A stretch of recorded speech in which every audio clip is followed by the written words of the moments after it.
me see. Yep, those of you who are joining us live, thank you very much for joining us on the Modern Job Search Checklist. My name is Mark, and you'll see my stuff in a moment. Damien Burkle, welcome him. He is the founder of that great organization, Professionals in Transition. You can go to jobsearching.org. But mostly, we have a guest with us today. Our guest is Nyato Vincent Chell. He's the founder of AvenirCareers.com. He's a writer. He's lots of articles you could find in the past from IB Exec. He's also the co-host, along with Leslie Garr, who was a guest on my other show, behind hiring being human at work, and that is a live streaming on LinkedIn. So I want to thank you all. I want to thank you all who are watching from YouTube. If you're watching, and also those of you who are joining us on Facebook, on my Facebook page. So I know a lot of you for a long time, so you guys can chime in anytime you like. Welcome to the show. Nyatu, how are you, sir? I'm doing very well. Happy Friday. I hope that you guys had a great week. Mine's been incredibly busy, but I'm glad to be here sliding into the weekend and having a great conversation with you guys.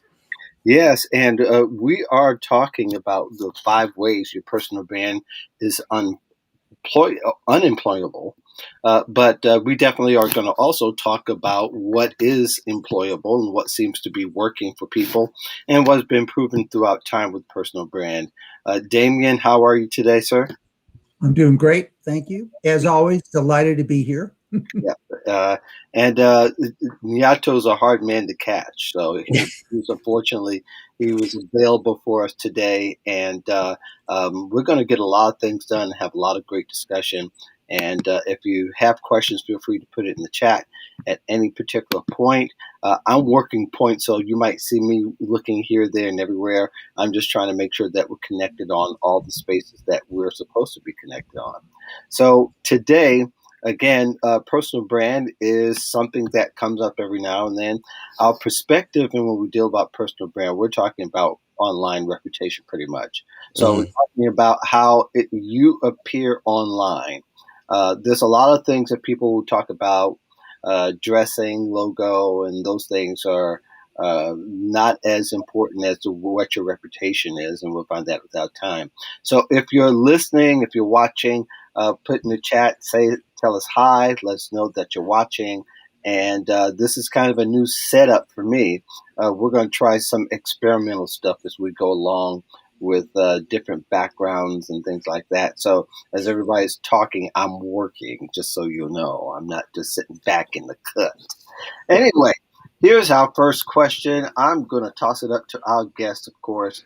I'd like to, we have context, and we try to discuss it in the past 2 days on our chat about things that are kind of important to having a personal brand these days, and to make an attractive job candidate. But let's do the opposite first. What is unattractive these days online, and why is that? Go ahead, Nyato.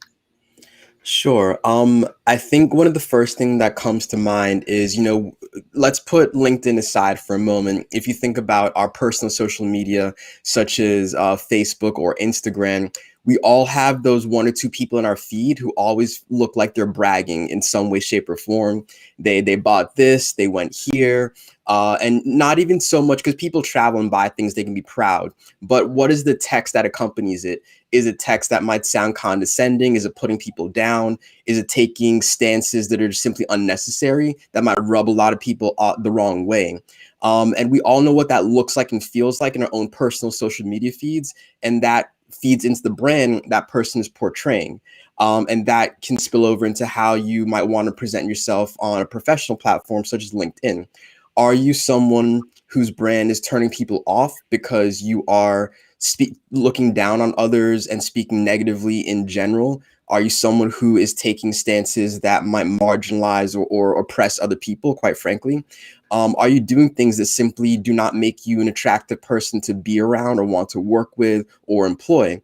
And those are some of the things just off the top that I can think of that might be very unemployable about someone's personal brand. Are you conveying yourself in a way that is inviting or standoffish? Yeah, I like that, Nyato. I've got a rant coming on this as well.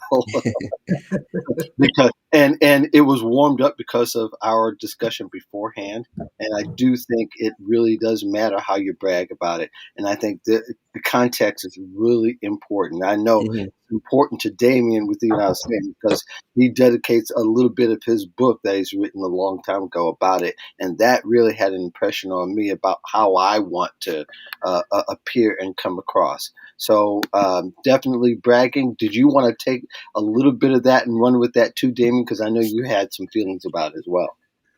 Sure. We've shared this in prior shows, Hmm. but my cousin used to be the director for the engineering school and at a major college in Kentucky.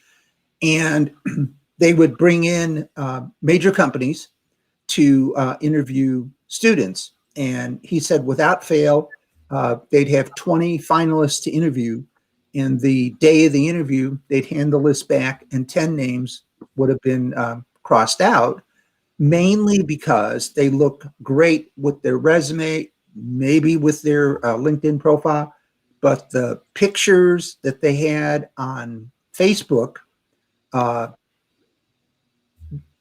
sent them over the edge. And they said, if this is Mhm. how they Mhm. spend their free time in this particular way, then they're not company material as far as we're concerned. So you can knock yourself out of a interview and not even know it because your brand is not consistent across all social platforms, and it's Mhm. something that you need to be very careful about and be aware because the internet is forever. So you know, if you do something or a series of things that are controversial or are whatever, it can continue to bite you many years later. So you can do yourself a huge disservice. So be careful and be consistent across all of your social networking spots. Yeah, if Yeah. I could just jump in, Damon makes a really great point. In the US, unlike in Europe, our regulations over the internet and big internet companies are not caught up to what they're doing in Europe. And so, for example, they have a right to be forgotten legislation, I think, in the UK and a few other countries, where Mhm. an individual can dispute things that are online about them that are harmful to them in the present day that may have happened to them in the past.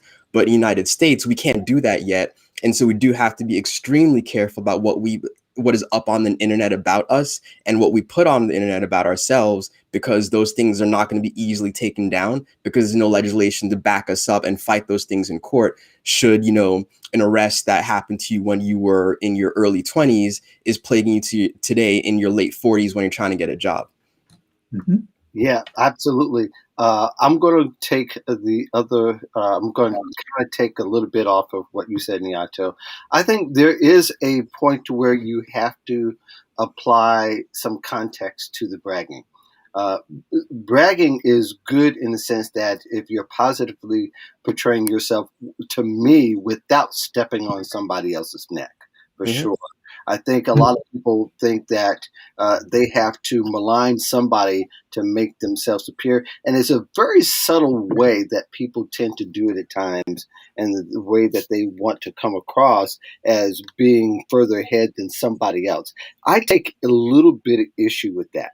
However, if you really want to 10 times what your brand is and the way that you come across, as Damien talks about, and this is kind of a hybrid of the two, you kind of bring forth what people are saying about you, and let other people brag about you more than yourself. And that actually has 10 times the effect. I have, you know, I think there's some people who can really put like job search expert and career expert on their profiles. Damien's one of them. because he's truly an OG in this particular space. And for what he's done, when you've helped 10,000 people find jobs, you can call yourself anything you want. You could call yourself. But I think Alison Doyle is another person who's been an OG in this space. She is definitely one of the queens in this space. She can call herself a job search expert and all that. I have to rely on other people calling me an expert, but I don't ever put that in my profile, not written out. But I have a body of work. I let that speak for itself. And I'm very confident and very comfortable with that. And I did two shows yesterday. I did one for Sirius XM with Dr. Don Graham, and I did another one on an NPR podcast with Beverly Jones. And they both referred to me as experts. Mhm. I don't particularly throw that in, but during the show they both called me that several times, and it's not because I told them to do so. So, so I think there's a difference in the way that you come across and the way that you present yourself to other people. If your body of work speaks for itself, you don't have to really go out of your way. I do think if something is factual and it seems like bragging, I don't think that crosses that line. It's a fact. You done these things. It's really cool. It's really great. Sometimes it's hard to believe some people because they do it constantly, and then Mhm. then questions. There are red flags that come up in my mind, but I try not to be so judgmental because it might be true. But at the same time, I look at also the body of work, and sometimes I see some answers, and in my head, I want to lay judgment. I try to stop myself to do so because it's not right. It's not right in it, at least putting it out there. I Mhm. stop, and sometimes I have to turn away so I don't put anything out there that might malign somebody else. But I really, did you have anything to add on to that, Tiniato? No, no, I think that's great. I'm happy to jam on to the next topic. Okay, okay, Damon, you wanted to add anything for that? Uh, I do, Uh-huh. and that is all you really have to do, Mark, is read one of your articles, and the way that you explain things, the examples that you use, uh, and just the way that you communicate. Just one article speaks for itself, and that's basically what you're saying. And you don't need other people to call you an expert because you live a mission-driven life, and it shows. And expertise comes with experience. People. I don't call myself a job expert. Other people call me a job expert, but I'm still, all I'm trying to do is help and provide service to as many people as I can, as you do too. Yeah, And I honestly don't have time for people that are trying to keep up with the Joneses, because frankly, the only person that I'm competing against is me. And as a result of that, I like to put my hand out and help as many people along the way as I can. And over time, much like you have, Neoto, you build a strong reputation built on your integrity and your desire to serve others. And then everything else takes care of itself. And then you don't worry so much what other people think about you, because you focus on what your unique differential advantage is and how you utilize it to help other people, regardless of the social media channel that you utilize to get to the people that need your help. yeah. I want to add a 1A to this particular discussion because I think this further discuss it a little bit further.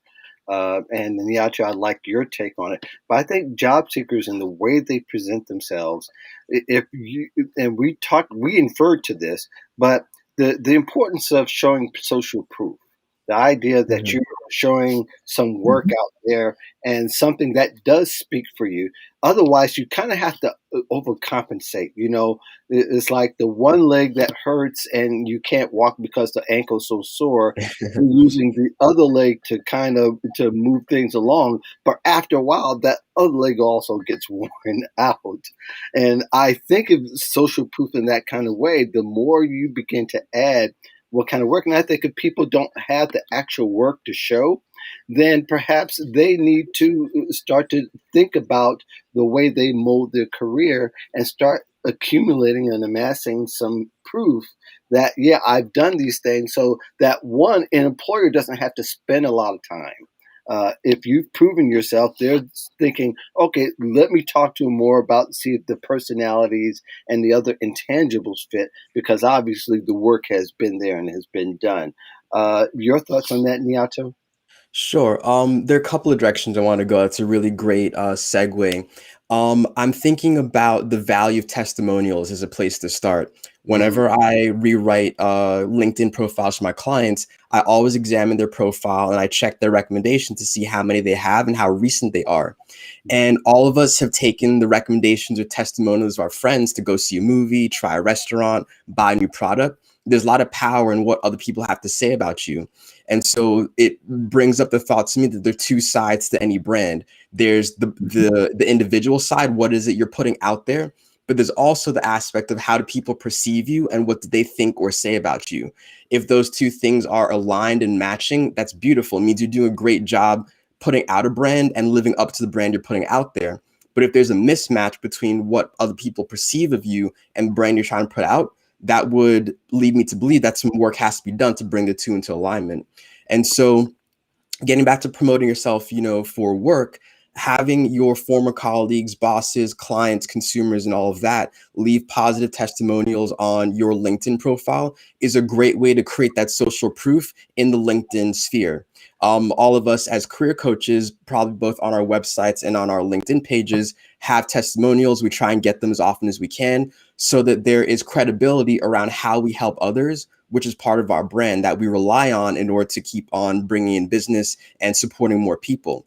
And the same thing goes for a professional. What is your offer of value? What are the testimonials that prove that if you're hired as a consultant, as a branding or marketing person, or as a project manager, you are worth the investment, worth the risk that you can be brought on? And so having testimonials and social proof that speak to that go really far in supporting your efforts to land a job, land a contract, or build your network as you move forward. And it's really critical to think about how you are perceived. And so a great tool that I learned from our colleague, Jessica Sweet, that I hadn't thought to implement in coaching is to get a 360 review from your own network. That might be choosing a close friend, a very close colleague, a family member, even just a handful of people who would give you, very direct, candid feedback about how they perceive you and getting a sense of your value that you bring to the table through others' eyes. That's a beautiful way to start to build your own brand and help yourself articulate it better than you would just sitting there by yourself. Yeah, what I like and what I don't like about testimonials, and even when they come through updates, Niato, is the idea that people trade testimonials and bragging almost strategically to the point that it's annoying sometimes. I mean, people do, and you can see on some profiles somebody wrote a testimonial and the other person wrote almost a similar thing, like they're adding up testimonials like that's going to really build credibility. I mean, most people don't only check once, but I mean, don't even check for see if anybody else says anything or try to compare and contrast. I know I've stumbled upon it a couple Mhm. of times where people had traded it and they said the same things, but it was not, you could tell it was kind of conjured more than it was something that was complimentary. You know what I mean? I mean, I think people can trade testimonials, but don't trade about the same thing and almost with the same wording. And it makes it seem like, hey, you're just, you're building off of something that really is not necessarily fake. What do you think, Damien? I agree. I think you have to be careful, and when you have an opportunity to read the review before it gets published, that's a chance for you to take it, read it, and temper it uh, so that it really matches. And I'm not saying rewrite it, Hmm. but sometimes there are things that are written that are a little bit of a stretch, and having that chance to make sure that what is said about you is accurate makes a lot of sense to me. And I agree with you, Mark. I've seen people, trading recommendations back and forth, almost like it's a hobby to see how many you can get from as many people as you can. Yeah. Um, but going back to what Nyoto said, the best way to spread your brand or your reputation is through other people. And for me, I would rather have less recommendations that are quality than a boatload of recommendations that have been traded and are almost template like in terms of what is said. Yeah, yep, absolutely. In your opinion, Damien, what do you feel like a good number of recommendations would be? I mean, it would vary, but in your opinion, what would impress you? Uh, just as somebody who's a hiring manager and somebody who's an HR person, what would impress you looking at today's recommendations? How many you think would be, is impressive? 25, maybe. Oh, really? Uh, and I mean, it could be You're more, a but hard dude, man. That's a lot. is that a high number for you or a low number? I think that's a high number. I mean, that's me. First of all, I don't think one person's going to sit through and read 25 recommendations. Exactly right. That exactly right. And what I was going to go on and say was Uh-huh. by curating your recommendations, you can ensure that the communication that you're trying to get across is on message. And then the final thing I was going to say is right. Nobody is going to read 25 recommendations, and if they do, they're only going to skim it. And over time, your Hmm. recommendations do age, but the verbiage sometimes is so captivating that you continue to hold on to it because of the fact that it is so well written. And you know, do I have 25? I'm not sure, to be honest. I've never gone through and counted them. But truly, if I'm looking at somebody else's LinkedIn profile, maybe I'll read 5 or 10 at most. How about you guys? Yeah, too. Go ahead. Yeah, I was honestly a little bit stunned myself about the 25 number, to be honest. But I can see, based on the length of someone's career, I can see someone amassing that number over time. Mhm. But Damien brings up an important point about the curation aspect of those. On LinkedIn, you can accept or reject a recommendation. You can also change the order in which they appear. And so you do have the power to curate and present and put your best foot forward regarding testimonials that exist about you. And Mhm. so I fully agree. And that was my same point. Quality over quantity is far more important. And so if you have a handful of very, detailed, pointed and glowing recommendations that are very specific about how you helped others, that's worth its weight in gold versus 25 that are very cursory and don't say anything particularly interesting or unique about you.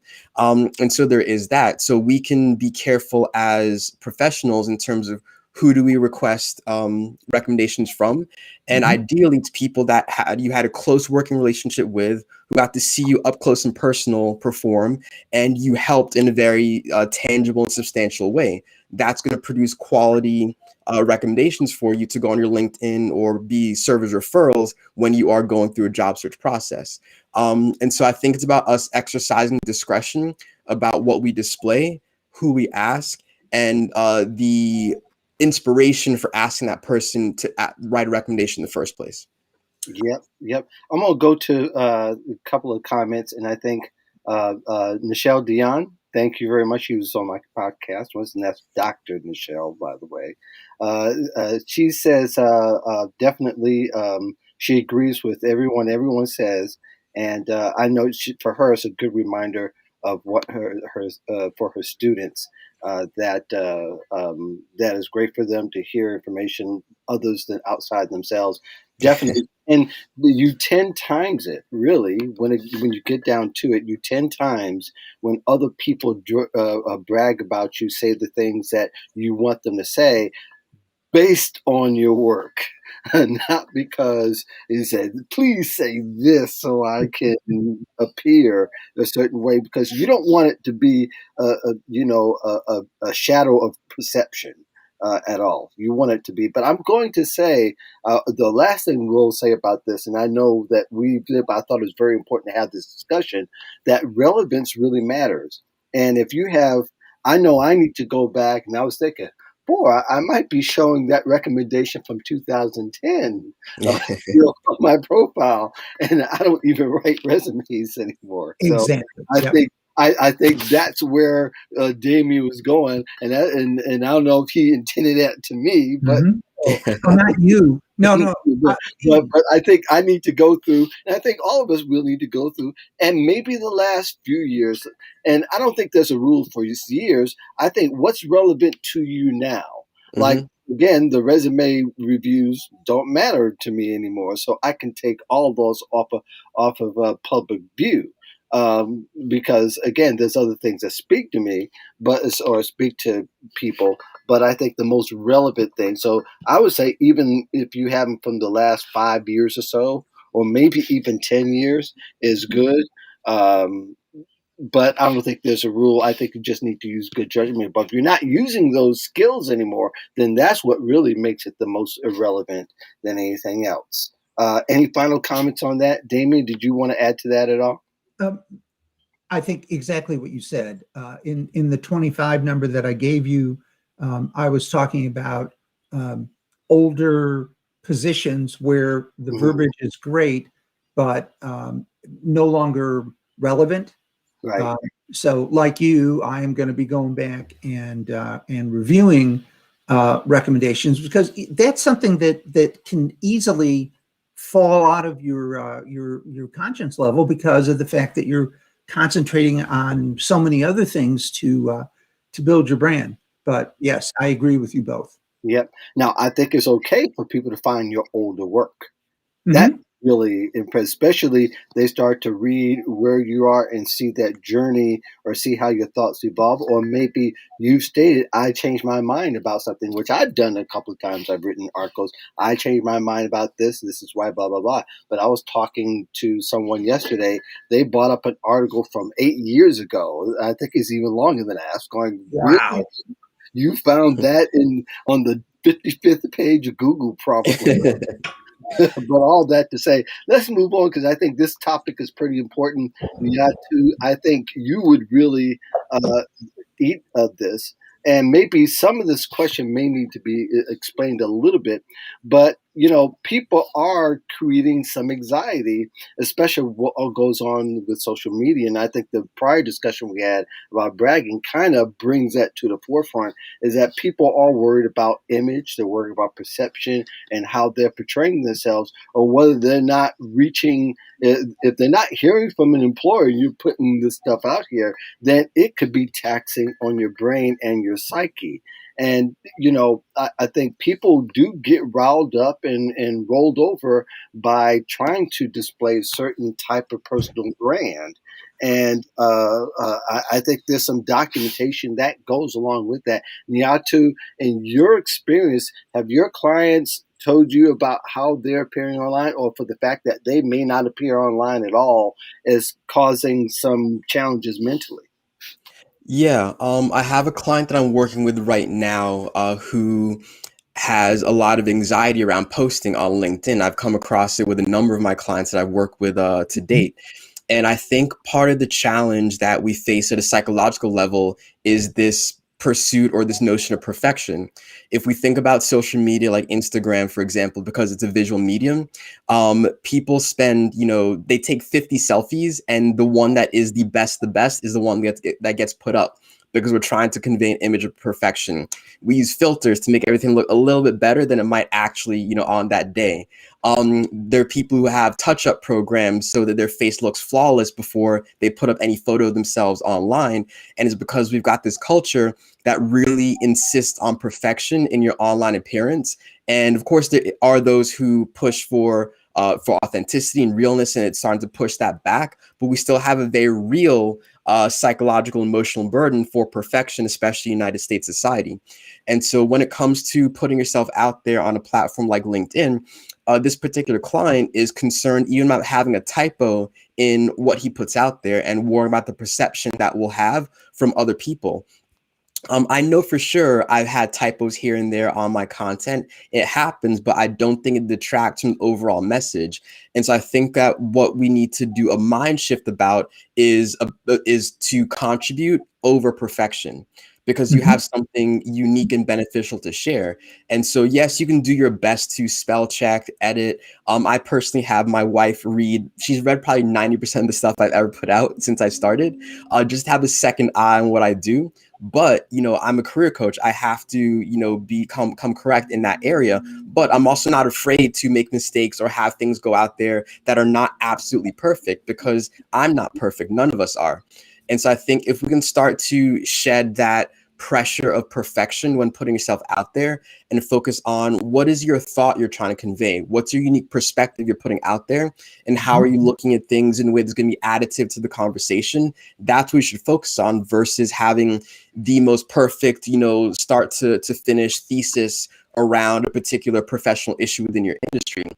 I think that gets people into a realm of analysis paralysis, if you like, when it Mhm. comes to, oh my God, how am I going to look when I put this thing out there? And so many social media experts who are on Instagram and Facebook will just tell you, put it out there. I think consistency is important. I think having unique voice is important. And what is far less important is having a completely polished image, because that, to a certain degree, can feel unattainable to people and they can't connect with it as much because it doesn't feel authentic. We all have bad days. We all show up with our hair not looking good or being a bit disheveled or what have you. We all have that. And to have a flawless image takes a lot of effort, and a lot of effort that might end up being disingenuous or just not real to you, and it may come through at some point in making your brand feel inauthentic, less accessible. And so I think that if people can, it's not easy, let me just say it that way, it takes time, but you can start with one post, every other week, if you like, if that's a cadence that works for you, and put a little bit of your thoughts out there and see how it goes and build up from there.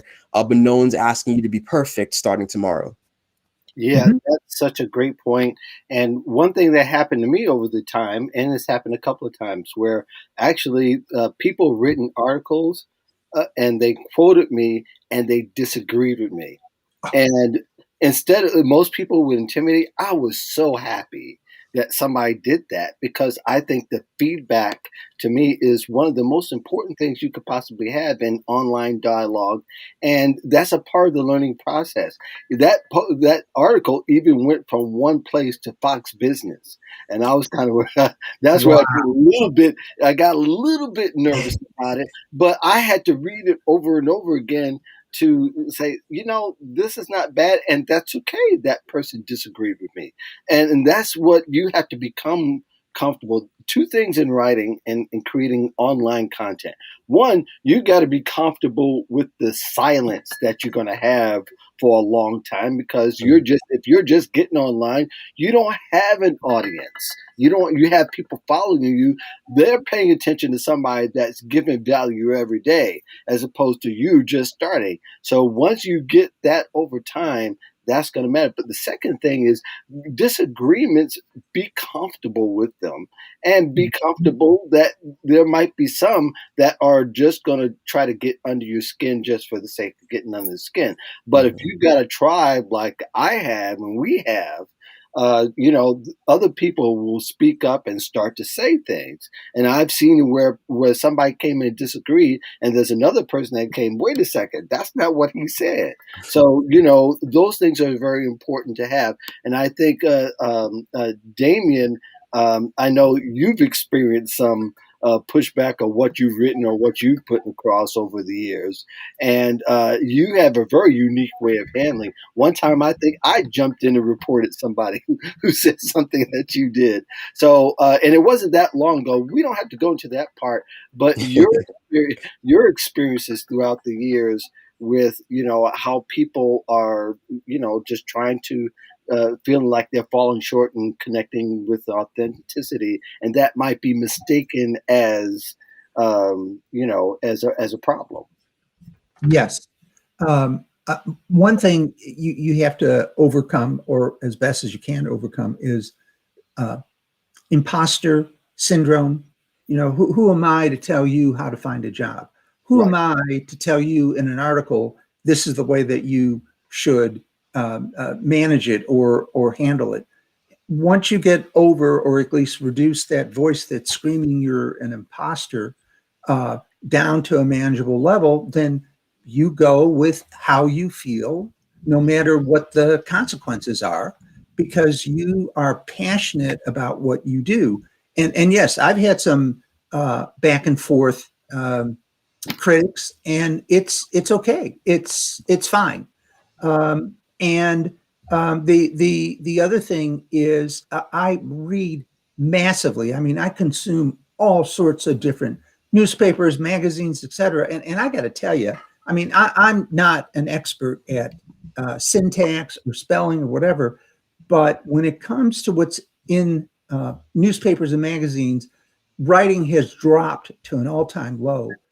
It is an exception when I go through an article and find it grammatically correct. There is usually something, spacing, period, or whatever, that has been missed, and that's out there in regular publications. And so, coming back to both what you and Nyota was saying, is don't be afraid, go with your heart, believe in yourself, believe in your expertise, believe in your brand, and get going. Get it out there and see what happens, because nobody is going to build your brand for you. You have to do it. A saying that we used to have where I used to work was, if it is meant to be, it is up to me. So, you know, believe in yourself and go. Yeah, I think grammar. I've There are times when I'll work with an editor after I write an article before I submit it to the final editor to Mhm. do the work. And sometimes there are changes on both sides. So some of it's very subjective. Especially when we talk about the comma splice and the Oxford comma. Boy, that's quite a discussion sometimes when you get it. And that's just a small example, but there are a lot of people who really feel like, they're right when it comes to certain types of grammar issues. But sometimes grammar and speech and conversations are culturally based, and some of the bias that might come in. And that's where I'm going to tap on Niatu to kind of give us a little bit more of his experience and what he sees as far as the cultural aspect. I'm going to chime in too, but I'm going to let you take the lead on that one. Sure, thank you. No, I appreciate that.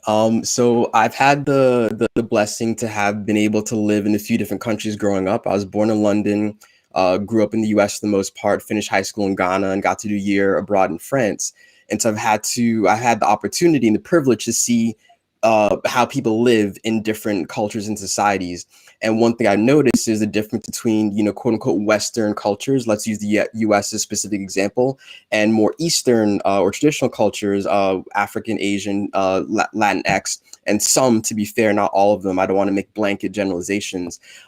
Is the collectivist versus individualistic divide. And so in the United States, self-promotion is completely normal, natural, and expected. It's very direct culture, low context culture, as they say. Things are plain and open. But in high context, the collectivist societies, things are more subtle. It's more about relationships and connection, and the group is placed above the individual. That's the most important piece.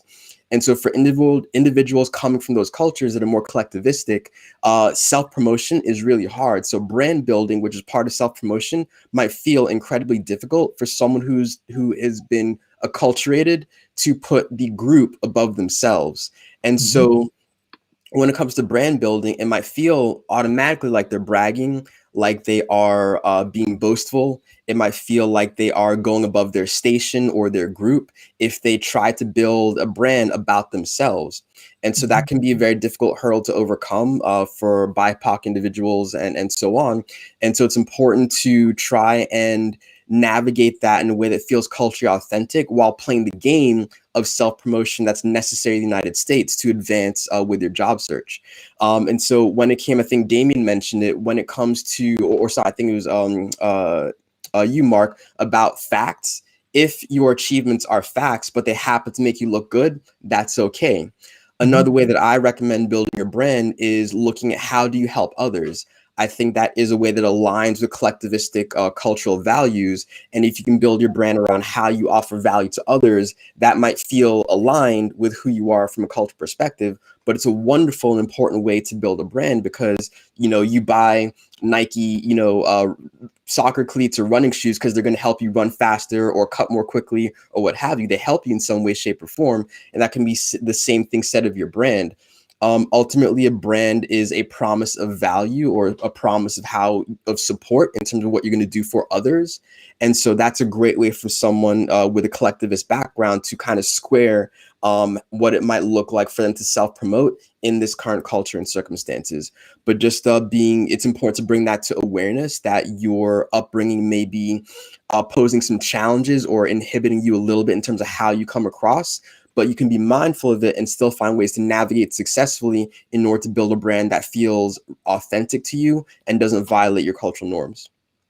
Mhm. That's that's a mouthful, and you brought up three different discussions of but I think it's very important though that you lived in France at one particular point, right? Yeah. And how Americans come across to the French is way different on how we come across to each other and how we come across to Africans. And you're from Ghana, if I Hmm. remember. Yeah. Yeah. So there's some similarities because there might be some cultural similarities, but there's as far as other countries compared to other countries, but to the United States, it's kind of unique the way that we come across and the way that we talk about ourselves. There's like no other like any other culture. Uh, Mhm. and I think that really makes a difference. And I think our heritages too are make a difference in the way that white people talk about themselves and black people talk about themselves Mhm. and Latinos talk about themselves. I think it's kind of we're getting into the acceptance part. Is that a lot of times if it goes against our nature and against our culture, we think it's wrong. It's not particularly wrong. That's just particularly the culture. Or can we make that safe assumption, Niatu? Oh, in terms of perceptions of right and wrong. Yes. Yeah, definitely. I mean, in Ghana, you can't and shouldn't give anybody anything with your left hand. That's culturally taboo. It's not the hand you'd Really hand anything fascinating or too. receive anything with. But if you don't know that cultural norm and you come in and you might happen to be a lefty and that's what you do, that would be a faux pas in the eyes of a Ghanaian Mhm. who is aware of those cultural norms. And so it's important to do your best to navigate the culture you're currently in. This is not me telling anyone to shed their cultural upbringings and shed their roots, but it's about being respectful of where you are and doing your best to play by the rules of the context you find yourself in. And that's going to look different, for different people, but it's about trying to find a way to navigate that enables you to be respectful of others, but also importantly respect yourself and where you come from. And I think that's possible with care, with awareness, and with intention. Uh, Damien, I think you might have caught this. I don't know if you did or not, but I think uh, you know it's important that job seekers, as we ultimately our audience here are job seekers. They're looking for a job, but they also have to consider, what it looks right in front of an employer. Ultimately, how they come across to an employer, and maybe the employer and the workplace has its own culture, and the reason why we tell people to look at companies and target companies so you can learn everything you possibly can to present yourself to that company. Am I on Mhm. the right track here, Damien? Absolutely.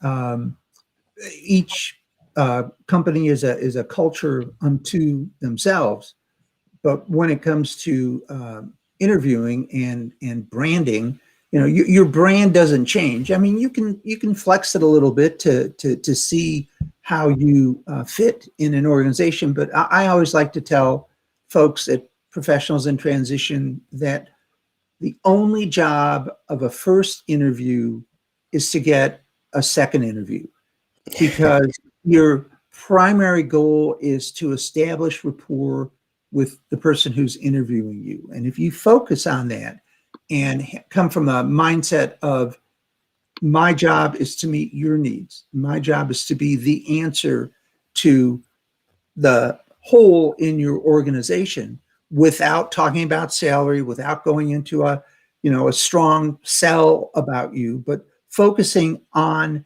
building rapport. And you know what? If it doesn't feel good for you, I would be very, very careful, because many times your intuition goes ahead of you and can sense things Mhm. about a culture that you frankly don't get.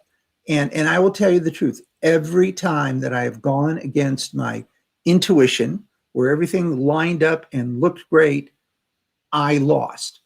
Mm. So that's kind of my view of things. But one thing I'd like to go back to is, Nioto, in the article that you wrote, you also, I believe, talked about, from a cultural perspective, um, if the person has a hard time talking about themselves, bragging about themselves, Mhm. that you talked about ways to um, discuss team-oriented things that happen, and highlighting yourself as a Mhm. part of the team. Can you Right. talk a little bit about that?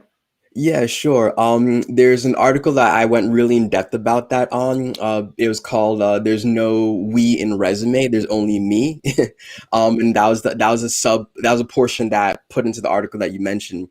Mhm. When it comes to, come from collectivist background, you are more prone to want to emphasize the group. That's okay, but remember that a hiring manager can only hire you. They can't hire your whole team.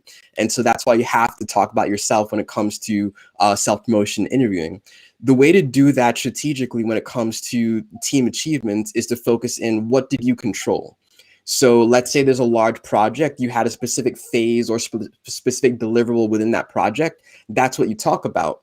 And then you place that deliverable into context. How did your deliverable contribute to the larger picture of what the team was working on? And so it gives you a way to take credit in an honest and forthright manner about your contribution to maybe a major team win, but you focus in on what you had control over. And you can also be clear about who you worked with and how you worked with others. So, for example, I co-led this project working with the department of X, or the head of X and the head of Y. I played a key role in doing X, Y, Z. And so if you're careful with the framing of your language, you can take credit for what you did and factually produced, but and still give credit to others in a way that's honest, but doesn't take the spotlight too much off yourself, because only you, again, can be hired. Your team's not coming with you. And so those are the ways you can basically leverage context, wording, and framing to best present your achievements, even in a team context. Yeah. Mhm. Uh, just to bring out some comments here, Michelle, I'm going to come back to you regarding your comment, because that goes back to the first thing we talked about as far as that topic. But I did want to just re-show again Annette's comment. She said, "Worst job I ever had. I didn't trust my gut," and so she thought it was so useful that you said that, because I do think your gut kind of tells you something. It may not always tell you exactly what's wrong, but there's telling you something is wrong. And I think that's one of the things that people, as we've done the show and throughout time, you've always referred to that something was wrong. I didn't know exactly what that was. Mhm. If I could jump in quickly, I want to magnify the point that Damien was making about trusting your intuition, but to introduce a point shared by Madison Butler on my other live Behind Hiring. She shared the point that it's very important to be your authentic self when you're interviewing, because if you go too much into the realm of, everything is about the employer, which yes, it is, but if you are altering who you are in order to get the job and not being your authentic self, you might very well land the job, but by being an inauthentic version of who you are, and will later find that the company culture and all of that is not a fit for you. But they didn't know that because you played into their game and weren't being yourself in that moment. And Yeah. so everything that Damien said was perfectly accurate. You are there to land a job. You are there to try and get the next interview. And you do have to play that game and do that dance with the person across the table. However, if an inauthentic version of you shows up, if you ignore the internal red flags that might be going off in your head about what the vibes you're getting from the employer and the culture and all of that, if you are not coming through authentically, you will be aligning yourself with something that you don't actually align with. And that's going to lead to Right. you looking for a new job within 6 months of starting that current job, which you don't want. And so being authentic is also a way to screen out potential employers who aren't a good fit, because if they're not vibing with you and you're being your full self, that's not the place for you. You want some place that's going to accept you for who you are and enable you to show up as your full authentic self within that environment. It's going to support you rather than hold you down, or at worst cause harm, mental harm and emotional harm, because it's a toxic environment. Yes, Absolutely. I love that. Go ahead, Damien. No, I was thinking as you were talking, Nyoto, especially if you try to force the the interview, you can only play a part for so long, Mm-hmm.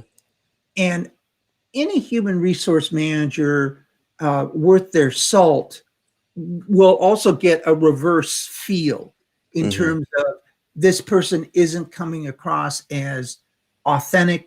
There's just something about this person, about this candidate, that just doesn't make me feel right. So you're using your tuition kind of outbound, and they're using their intuition inbound as Mm-hmm. they think about you for next appropriate steps. So, if you said to me, give it to me in a sentence, it would be always be true to yourself, Mm-hmm. whether you're interviewing, writing your resume, building your brand, because in Yes. the end, you have to be comfortable with yourself throughout. Yep. Yep. Very true. And I think that going back to the original question, and maybe some of that it kind of got lost in it, is that we're all the, I think the cultural differences kind of Mhm. also contributes to anxiety, that it causes people to overthink their brand, but it also clouds the judgment, and the judgment is also a big part of employing the right kind of personal brand that you want to come across as being authentic. Because if you are not known for your judgment, somewhere along the line, no matter what you do, it's going to show up. Yes. And for some people it shows up after the interviews, so it becomes, and the hiring manager is a hiring manager, and have hired a whole bunch of folks, and Damien a whole lot more than me, is that you can feel that there's something not right on the other side, as a hiring manager, that somebody's not telling you everything you need to know. Mhm. And some of that is also that person may not be able to put a finger on it. And so it's an interesting dynamic when both people have that feeling, but both are willing to move on because they want to get through the process. And that's where kind of things break down with some of the behavioral interviews that we've done. I know we can go real deep on that, but I do want to get to the third and final topic. And we've hashed out a bunch of personal branding not to dos. And I think one of the big ones that seem to come up over and over again, the lacking the authenticity and that coming across, not promoting yourself in a way that is accurate and right. Also, the way that don't people overthink their brands and their or the way they want to come across. So those things are important as well. Not exaggerating who you are is a great big deal, and not worrying about mistakes. And I think people do worry about mistakes a lot, and that keeps them from pressing that post button that we're also used to. Mhm. I want to get back real quick to Michelle's point about branding. She asked something very interesting, and I think it has several layers to it. Um, if you don't mind, we may go over just a bit. Do you have a hard stop, Niatu? I have a client. I can maybe quickly email them, so I'll be like a minute or two late. That's all. Um, That's all it is. I want to be able to complete okay. points. But she asked about her students, and Dr. Michelle uh, uh, teaches at a number of different universities and colleges. She asks, "What do you think about students creating a hashtag with their name to help with branding?" And I think one of the things that's going to be inferred here is that you're never too young to think about branding or putting yourself out there in personal branding. But something she brings up is about creating a hashtag with their name to help with branding. And to a certain degree, I think in answering that and having kind of played around with Google and trying to hack this all, I look for my name with a hashtag, and sometimes it comes up with results. Especially, it's big on Instagram. It's huge on Instagram, and I know I have a lot of results there as far as the hashtag because I could be found. But people who are not found on that medium, if you want to talk about how great or good you are, that's kind of a place to look. Is to look through all of them. Twitter has the longest history of hashtags, where you can go and put the hashtag and then the name, how you appear. And I would probably try to put different uh, different ways your name might appear, your first and last name. I would look through my first and last name, my first and my middle initial and last name, because that's the way it appears on Twitter and on Instagram. And then use my first, my middle, and my last name all together under a hashtag, and different results will appear. So that's one way that people. Did you guys want to chime in on the hashtag gig?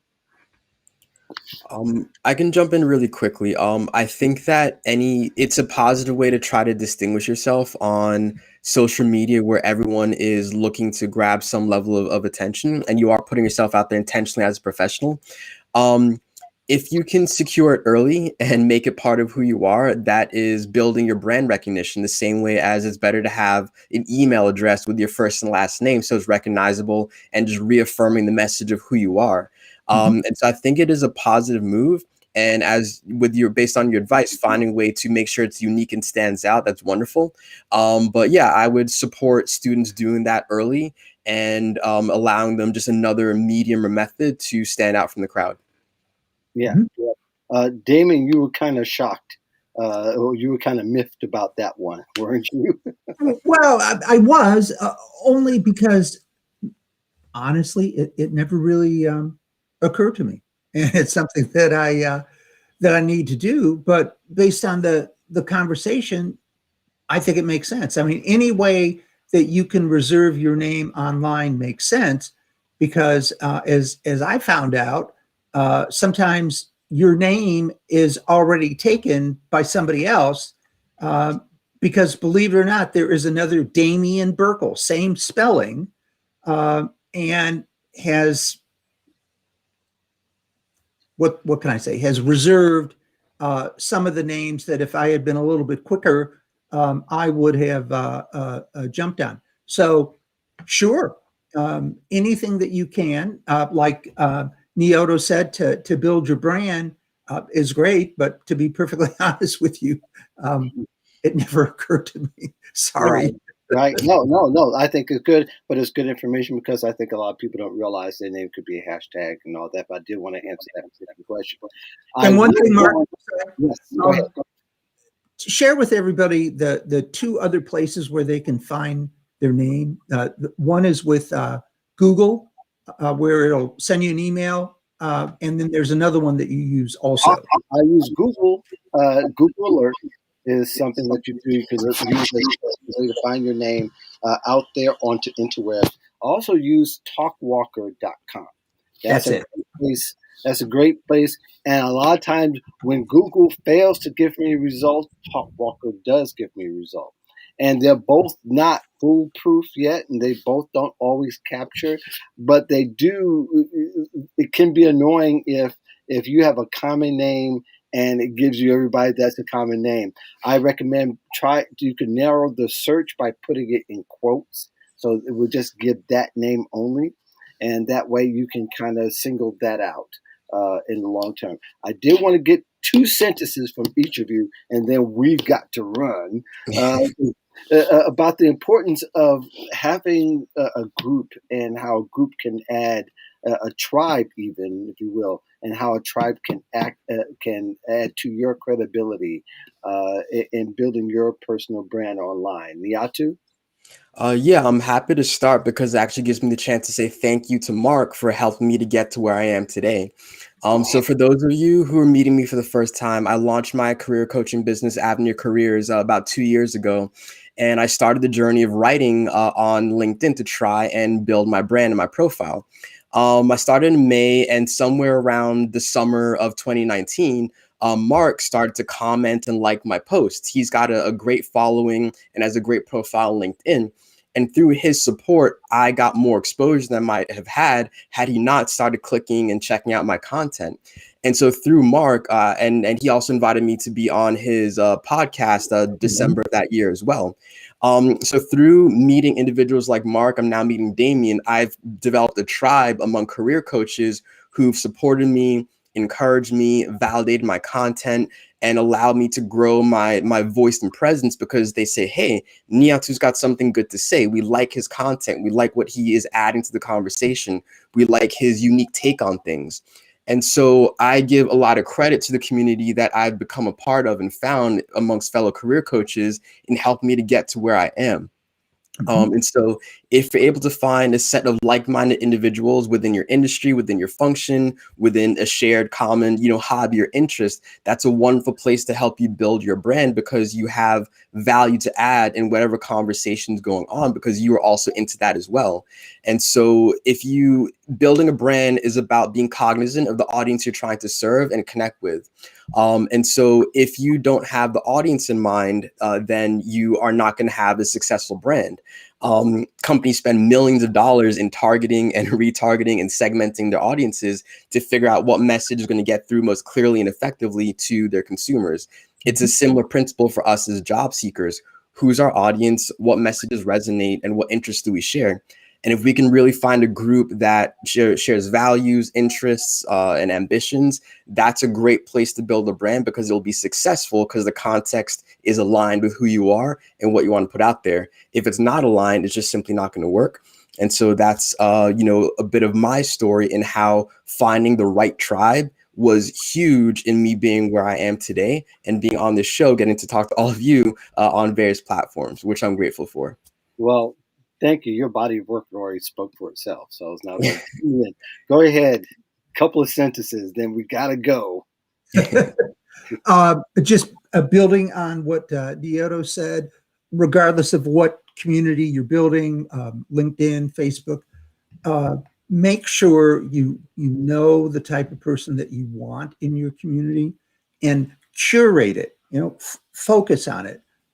And once you have that focus and that target in mind, you can become much more effective because just like Nioto said, you connect with like-minded people and you can learn from them much quicker than if you were kind of like out there, spinning in the wind by yourself.